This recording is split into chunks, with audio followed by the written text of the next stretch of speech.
Assalamualaikum warahmatullahi wabarakatuh. Salam sejahtera untuk kita semua. Perkenalkan, nama saya Adam. Saya salah seorang dosen pada program studi Magister Administrasi Publik di Universitas Medan Area Medan, Sumatera Utara. Pada kesempatan ini saya akan menjelaskan terkait dengan salah satu mata kuliah yang saya ampu, yaitu mata kuliah teori kebijakan kemiskinan. Adapun pemaparan ini adalah dalam rangka bentuk bukti kerja pelaksanaan Tridharma perguruan tinggi di bidang pelajaran. Selanjutnya, dalam mendeskripsikan mata kuliah ini, saya menggunakan teknik pembelajaran DIA, yaitu Delivery, Interaction, dan Assessment. Pertama, delivery adalah menjelaskan apa yang dibawakan pada mata kuliah yang saya ampu, bagaimana mata kuliah ini dapat tersampaikan dengan baik kepada mahasiswa dengan mengacu kepada capaian pembelajaran lulusan dari Prodi Magister Administrasi Publik. Pembelajaran lulusan ini diturunkan menjadi capaian pembelajaran mata kuliah atau disebut dengan CPMK. Mata kuliah ini merupakan mata kuliah wajib pada program studi Magister Administrasi Publik yang sesuai dengan capaian pembelajaran dan profil lulusan. Terdapat 2 CPMK dalam mata kuliah teori kebijakan kemiskinan ini. Pertama, mampu memahami konsep dasar permasalahan kemiskinan. Kedua, mampu menganalisis perumusan kebijakan kemiskinan.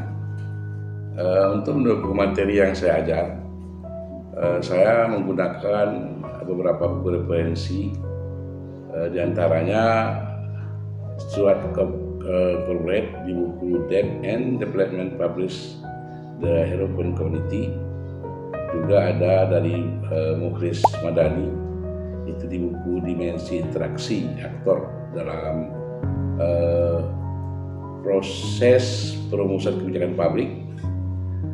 Juga ada Andia Hono dengan buku Kebijakan Publik yang berbasis Dynamic Policy Analysis. Nah, selain itu, untuk memperkuat pendalaman materi juga kita mengambil beberapa jurnal, baik itu secara internasional yang berputasi maupun yang nasional, tentu yang terakreditasi. Kemudian saya menggunakan case methods, yaitu memberikan contoh kasus fenomena kebijakan kemiskinan yang terkini. Dari fenomena tersebut ini menjadi bahan diskusi para mahasiswa, dan para mahasiswa aktif dalam memberikan pendapatnya berdasarkan keilmuan yang sudah didapat pada mata kuliah yang saya ampu. Hal ini akan dapat memperdalam pengetahuan dan keaktifan mahasiswa dalam mengikuti perkuliahan. Kemudian teknik yang kedua, interaction. Ini menjelaskan bagaimana menggali interaksi dalam proses pembelajaran dengan melakukan diskusi aktif kepada para mahasiswa. Jadi para mahasiswa juga aktif memberikan pertanyaan, tanggapan seputar materi dan contoh kasus yang disampaikan pada saat perkuliahan. Interaksi proses pembelajaran didukung dengan menggunakan media pembelajaran. Di sini saya menggunakan Zoom meeting dan e-learning. Selanjutnya, teknik yang ketiga, assessment. Di sini menjelaskan bagaimana mengukur evaluasi pembelajaran terhadap mahasiswa secara objektif di kelas. Nah, saya akan menjelaskan deskripsi singkat mengenai mata kuliah yang saya ampu, yaitu teori kebijakan kemiskinan. Mata kuliah teori kebijakan kemiskinan merupakan salah satu mata kuliah yang wajib di program studi Magister Administrasi Publik Universitas Medan Area. Mata kuliah ini mengkaji tentang pentingnya kajian kemiskinan dalam perspektif administrasi publik. Dengan mempelajari mata kuliah ini, diharapkan mahasiswa itu mampu menjelaskan konsep dan teori kebijakan kemiskinan, mampu menganalisis fenomena atau masalah pelayanan publik yang ditinjau dari perspektif kemiskinan, masalah-masalah kebijakan kemiskinan di tingkat nasional, lokal maupun internasional, kemudian juga metode yang digunakan dalam menganalisis kebijakan penanggulangan kemiskinan, juga memahami kebijakan di dalam pengentasan kemiskinan. Mata kuliah ini diperuntukkan bagi mahasiswa Prodi Magister Administrasi Publik semester 2 dengan bobot SKS 3 SKS. Demikian 3 teknik yang sudah saya sampaikan terkait dengan mata kuliah teori kebijakan kemiskinan, mulai dari delivery, interaction, dan juga assessment. Nah, setelah ini saya akan menampilkan proses mengajar yang saya berikan dengan menggunakan Zoom class. Mata kuliahnya teori kebijakan kemiskinan dengan materi bahasanya itu lingkaran setan kemiskinan. Terima kasih, selamat menyaksikan. Dan juga kesuksesan tetap kita raih. Dan hari ini terima kasih atas partisipasinya. Kita kuliah ya, lanjutan. Tentu kuliah ini untuk memberikan tambahan ya, pengetahuan untuk kita bersama sebagai penambah wawasan dan juga pengetahuan, sehingga nanti pada saat adik-adik selesai kuliah, tamat, maka apa yang diperoleh di kampus bisa menjadi bahan di dalam kehidupan berbangsa dan bernegara. Hari ini kita mencoba mendiskusikan itu terkait dengan kemiskinan. Ya. Jadi beberapa waktu yang lalu saya sudah menjelaskan apa itu kemiskinan. Nah, kenapa terjadi kemiskinan? Tentu berbicara tentang kemiskinan ini kan tidak akan terlepas dari kehidupan manusia. Dan pertemuan kita hari ini, pertemuan lanjutan, itu kalau tidak salah ini kalau kita kuliah itu pertemuan yang ke-6 ya, yang menyangkut dengan teori-teori tentang kebijakan kemiskinan. Dan kebijakan yang terkait dengan kemiskinan, tentu kita harus paham dulu apa sebenarnya kemiskinan itu sendiri. Kita harus tahu apa itu kemiskinan. Banyak pendapat yang para pakar mengutarakan kemiskinan itu didefinisikan itu dari sudut pandang yang ada yang sama dan ada yang berbeda. Dan kenapa orang miskin? Nah, ini juga argumen-argumen yang diberikan itu masing-masing. Ada kesamaan dan juga ada perbedaan. Namun kalau kita lihat dan juga kita tarik kesimpulan bahwa inti dari kemiskinan itu sudah jelas adalah ada kata kekurangan, kurang mampu. Jadi miskin itu karena kurang mampu. Nah, apa aja yang kurang mampu? Berarti yang kita menafsirkan bahwa kurang mampunya masyarakat di dalam memenuhi kebutuhan dasar. Jadi miskin itu karena kurang mampu memenuhi kebutuhan dasar. Kebutuhan dasar itu apa ya? Sandang, pangan, papan, dan kesehatan. Nah, dan pembagian ataupun pengelompokan kemiskinan, ini setiap pakar itu ada berbeda-beda sedikit, tetapi sebenarnya intinya adalah hampir sama. Ada yang membedakan kemiskinan yang struktural, dan macam-macam. Nah, kalau saya sendiri, itu membedakan kemiskinan itu hanya dua. Kemiskinan menurut saya itu ada dua penyebab orang itu miskin. Pertama, orang itu miskin karena memang unsur ataupun faktor ekonomi. Jadi masyarakat miskin itu karena faktor ekonomi. Itu satu. Yang kedua, miskin itu karena faktor non-ekonomi. Jadi saya memisahkan ini jadi dua. Dan ini nanti bisa dilihat secara fakta di lapangan. Jadi saya coba antara teori dengan apa yang sesungguhnya terjadi di lapangan. Jadi bahasa kita di sini kita gabungkan antara bahasa akademisi kampus dengan apa yang terjadi di lapangan. Kalau kemiskinan karena faktor ekonomi, ini sudah banyak yang dibahas. Banyak dikaji oleh para pakar, banyak dikaji oleh berbagai organisasi. Ini, tapi kalau yang satu lagi, faktor kemiskinan karena bukan karena faktor ekonomi ataupun non ekonomi, ini yang sangat jarang, ya, sangat jarang dikaji, sangat jarang dijadikan bahan diskusi.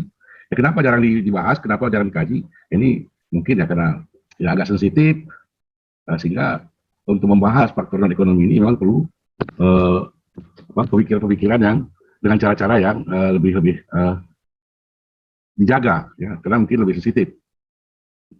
Kalau faktor ekonomi, orang miskin karena tidak mampu,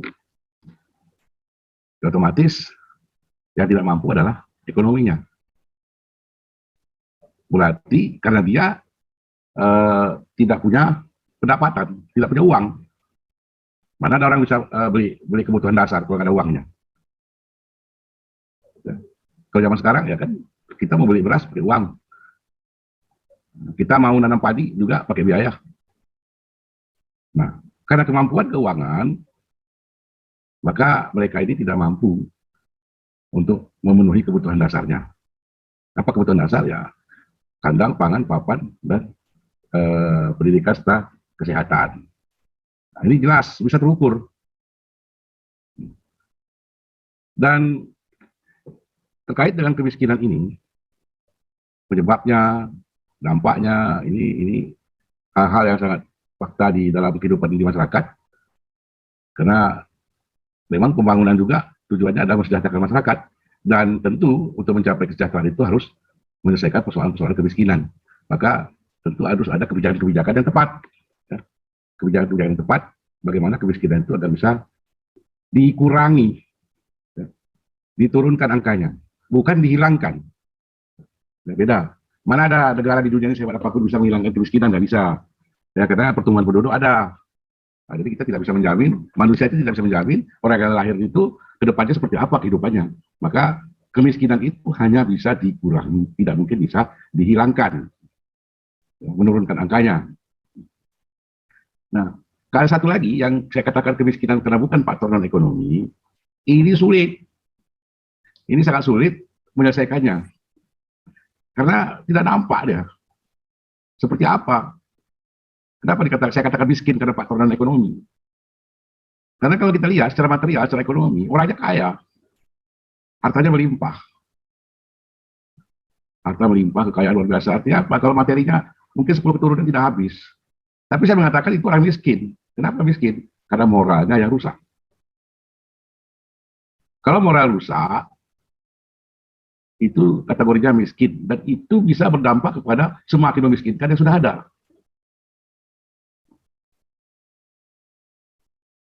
Dan kita lihat contohnya. Nah, secara definisi saya mengatakan bahwa kemiskinan non ekonomi itu adalah orang-orang yang tidak taat kepada aturan dan tidak mengikuti dan melaksanakan peraturan-peraturan yang sudah dibuat oleh negara maupun masyarakat. Kalau yang ekonomi tadi memang dia tidak mampu, bukan karena tidak taat, dia pun ingin berhasil, tapi dia tidak bisa karena memang keterbatasan. Tetapi kalau yang dikatakan non ekonomi, ini orang yang tidak taat aturan. Bisa jadi tidak taat aturan tentang ekonomi, bisa jadi tidak taat aturan tentang kehidupan bermasyarakat, berbangsa dan negara. Contohnya siapa? Ya orang korupsi. Orang korupsi ini orang miskin ini, walaupun hartanya banyak. Miskinnya apa? Pola pikir. Hati nuraninya udah rusak. Ya mungkin karena hal-hal seperti ini, mungkin maka jarang dibahas. Mungkin adik-adik juga baru dengar ini. Kok ada pula orang miskin dan non ekonomi? Bisa jadi baru dengar ini disampaikan. Ada rupanya orang kaya itu orang miskin. Kalau secara kata-kata sehari-hari, tetapi itulah faktanya. Ya, makanya saya bagikan dua, bahwa miskin itu ada dua, non ekonomi dan ekonomi. Ekonomi itu bisa diselesaikan mudah, ya kalau sudah sama-sama berjuang bisa. Tetapi yang non ekonomi ini karena berjangkut dengan karakter, pemikiran, hati nurani daripada orang-orang yang ada, ini sulit. Kalau orang koruptor itu jarang ada miskin itu kalau secara materi, banyak hartanya. Tetapi yang miskin adalah hati nuraninya, pola pikirnya yang sudah rusak, dan memperbaikinya juga tidak semudah yang menyelesaikan persoalan ekonomi. Contoh, orang tidak taat aturan, otomatis kan orang korupsi kan tidak taat aturan. Atau orang tidak taat di aturan di perjalanan, di kota-kota rata-rata, lagi di Medan, rumah mantap ini. Di Medan ini lampu merah itu nggak ada, yang hijau yang mayoritas. Sehingga kendaraan itu, yang macetnya itu bukan karena banyak kendaraan, tapi karena orangnya kurang, ya bisa dikatakan miskin. Akhirnya apa? Di tengah-tengah kumpul. Kenapa? Semua menganggap lampu merah hijau, semua jalan. Jadi tidak taat. Itu miskin. Kenapa? Ya miskin non ekonomi, pemikirannya, ya kesadarannya yang rendah. Apa obatnya ini? Nah ini yang agak sulit. Ya, obatnya sulit ini. Salah satu caranya adalah ya mereka harus dibimbing, yang membimbing dan dibina lagi. Siapa yang membina? Ya mungkin ya kalau di Islam ya ustadz-ustadz itu menasihati dia terus, atau mungkin di agama lain rohaniawan. Jadi apa? Pola pikir, kesadarannya yang diungkit. Bagaimana agar dia tidak melakukan perbuatan-perbuatan itu lagi. Karena ini kan tidak nampak, sulit. Kita pikir orang itu hebat, alim segala macam, rupanya perbuatan lebih parah lagi gitu. Maka kita kadang-kadang nggak nampak ini miskin atau tidak gitu. Tahu-tahunya udah bermasalah. Jadi kalau kita lihat ataupun berdiskusi tentang kemiskinan, ini tidak akan ada selesainya, ya tidak ada selesainya. Maka di dalam kajian kita, atau mungkin adik-adik pernah mendengar lingkaran setan. Yang namanya lingkaran setan ini kan tidak berujung. Ya. Lingkaran setan. Dan di dalam pembahasan kemiskinan, ini juga ada yang dikatakan lingkaran setan kemiskinan. Nah, ini coba kita lihat. Ya. Ada yang dikatakan lingkaran setan kemiskinan. Jadi bukan setan sesungguhnya ya. Jadi ada yang dikatakan lingkaran setan kemiskinan. Nah, ini materi kita lihat. Ada lingkaran setan kemiskinan. Jadi ini ada pendapat apa sebenarnya lingkaran setan kemiskinan itu. Ada yang mengatakan bahwa lingkaran setan kemiskinan adalah suatu keadaan yang saling mempengaruhi, di mana dapat menimbulkan suatu negara ataupun seseorang miskin dan akan sulit untuk mencapai tingkat pembangunan yang lebih tinggi. Nah, dia bisa keluar dari kemiskinan. Itu secara definisi. Ya. Nah ini, apabila ada yang ditanya, jawabannya kan macam-macam. Ini ada, jika seorang ditanya, apa penyebab ia miskin? Dia menjawab, ya karena orang tua saya miskin, Pak. Kemudian ditanya lagi, kenapa orang tuamu miskin? Nah, ini yang bisa berbagai macam jawaban, alasan-alasan. Apa aja, macam-macam. Nah, ada yang mati duluan katanya, tidak punya lahan yang ditinggalkan, macam-macam argumen-argumennya. Ini fakta di lapangan.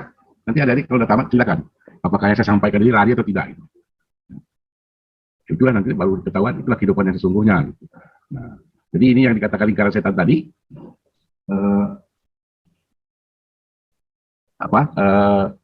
Yang tidak ada ujung pangkal. Itu tentu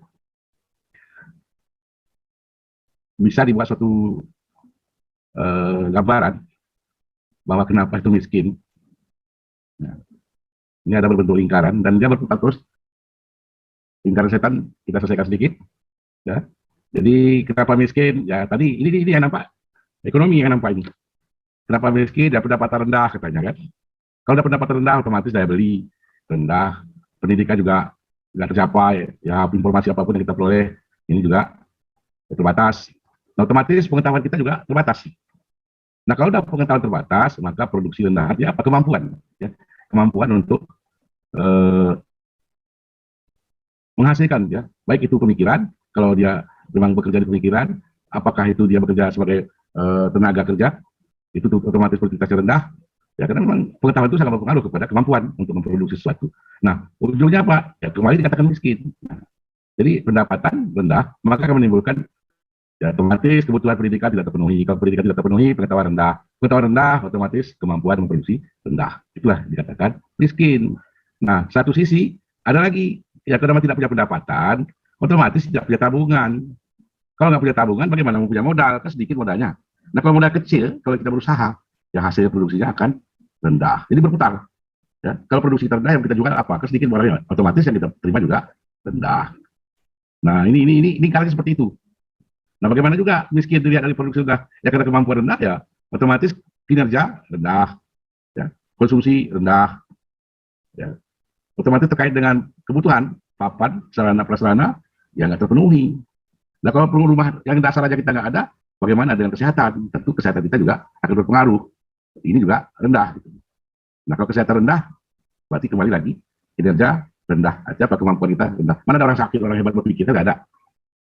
Ya, jadi lingkaran ini tidak ada putus-putusnya, tidak akan bisa berhenti sepanjang manusia itu hidup di dunia ini. Jadi miskin, tidak ada pendapatan. Ya, karena tidak ada pendapatan, otomatis tidak bisa memenuhi kebutuhan dasar.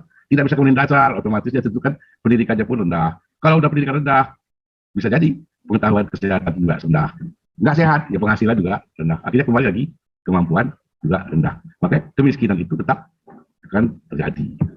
Nah, inilah pertemuan lanjutan yang terkait dengan kebijakan kemiskinan. Nah, bagaimana penanggulangan, bagaimana kebijakan-kebijakan yang perlu diambil agar kemiskinan itu bisa berkurang angkanya, menurun jumlahnya, bukan dihilangkan. Ini bisa kita diskusikan kembali untuk pertemuan-pertemuan berikutnya. Ya, kalau gitu, yang menyangkut dengan kemiskinan, ada yang mau ditanyakan, silakan ditanya. Kemiskinan, silakan 1-2 orang pada waktu. Silakan. Silakan.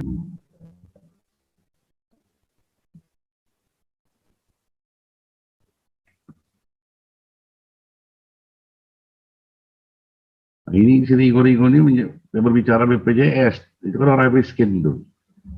Nah, tanya. Baik Pak, saya ingin bertanya. Apa Pak solusi yang diberikan pemerintah Pak untuk menanggulangi kemiskinan Pak? Apa solusi yang diberikan pemerintah? Iya Pak. Untuk menanggulangi kemiskinan. Apa ada gitu Pak solusi yang diberikan pemerintah Pak? Oke. Terima kasih. Terima kasih Pak. Ya, makasih. Itu kalau di Indonesia,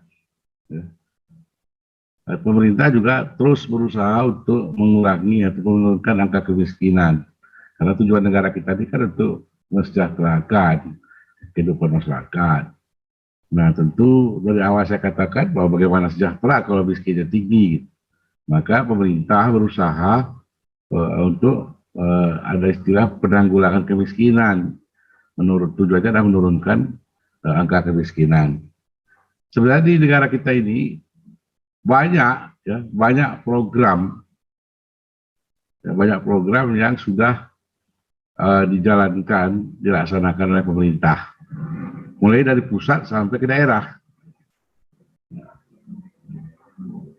Ada yang terkait dengan ekonominya, ada yang terkait dengan kesehatan, dan juga ada yang terkait dengan pendidikan. Ini sudah dijalankan oleh pemerintah. Kesehatan, ya pemerintah itu mengupayakan bagi orang-orang yang tidak mampu dilayani kesehatan ya melalui BPJS, ada yang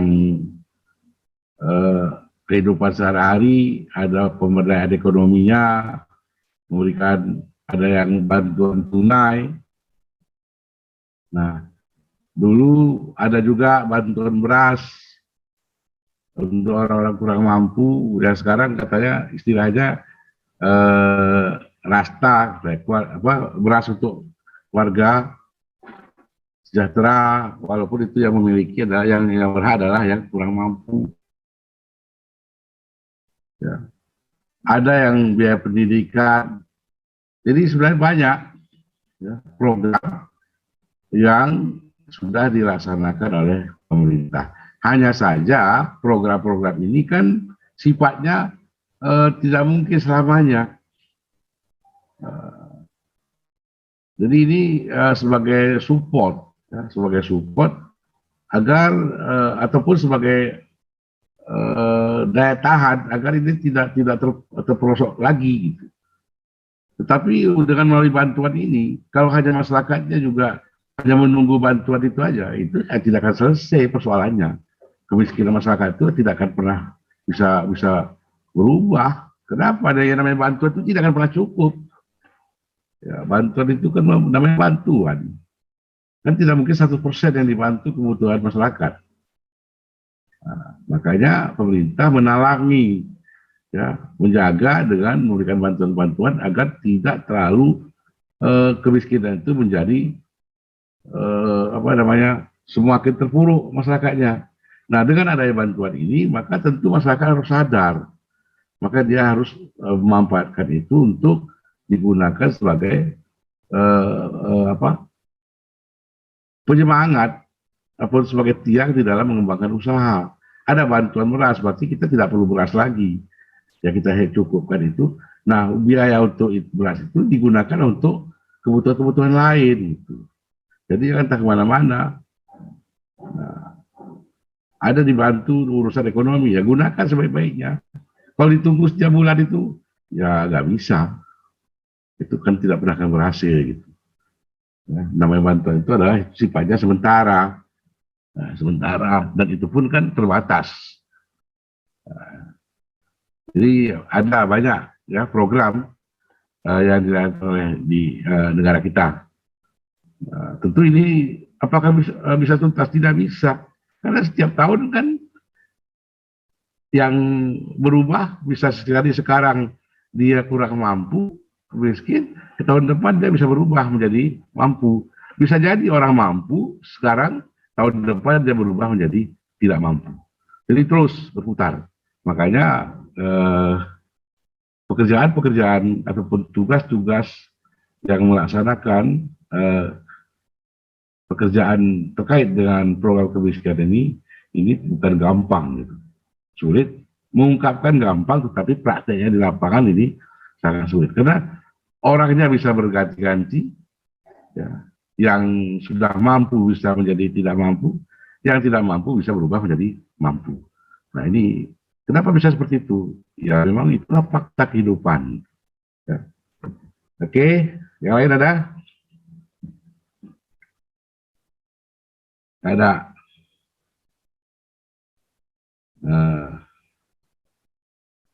Kalau tidak ada, ya kuliah hari ini cukup. Ya. Kuliah hari ini kita cukupkan. Mudah-mudahan ada manfaatnya, dan ya coba nanti dilihat secara nyata di lapangan dalam kehidupan yang sesungguhnya seperti apa. Nah, baru dikaitkan dengan bahan-bahan diskusi kita di kuliah ini. Ya. Terima kasih. Kalau tidak ada, kuliah saya akhiri. Dan sekali lagi, terima kasih atas partisipasinya. Ya, karena kita kuliahnya juga tidak penuh. Sekali lagi, kalau ada hal-hal yang kurang berkenan, saya mohon maaf. Dan saya akhiri. Assalamualaikum warahmatullahi wabarakatuh. Selamat menjelang siang. Selamat siang, Pak. Terima kasih, Pak. Demikian PDD UKT-PT saya di bidang pengajaran. Semoga video ini bermanfaat dan sampai ketemu lagi di lain waktu. Terima kasih. Wassalamualaikum warahmatullahi wabarakatuh. Salam sejahtera buat kita sekalian.